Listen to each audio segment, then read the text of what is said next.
De ce mă obligi să plătesc totul anticipat pe 2026? Vrei să cumperi o casă, o mașină pentru familia ta în perioada aceasta? Ai mare grijă, pentru că statul tocmai a mai pus o piedică birocratică. Și partea cea mai interesantă, statul a ajuns să se contrazică prin propriile legi. De ce zic asta? Gândește-te puțin la logica următoare. Codul fiscal îți dă un drept clar. Ai termen până la 31 martie să plătești impozitele locale sau poți alege să le plătești eșalonat. Corect?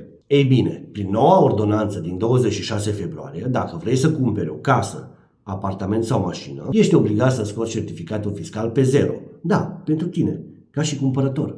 Adio dreptul de a plăti eșalonat. Ești obligat să plătești totul anticipat. Acum intervine întrebarea firească, pe care cu toții v-a spus-o. De ce nu s-a dat legea în felul următor? Fă dovada că ți-ai plătit impozitul pe 2025. Dacă ai restanțe pe 2025, perfect de acord să nu poți cumpăra. Dar de ce îmi anulezi un drept legal pe anul în curs? De ce mă obligi să plătesc totul anticipat pe 2026?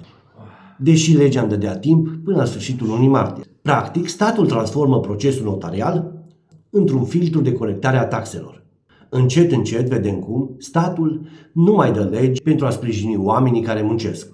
Vin doar cu ordonanțe peste noapte pentru a-și umple bugetul. Până când această ordonanță de urgență nu va fi atacată și declarată neconstituțională la CCR, va produce efecte. Tu cum vezi această lege? Ți se pare corect sau îmi dai dreptate? Logica statului. Dacă ai bani de casă, ai bani de taxe. Dar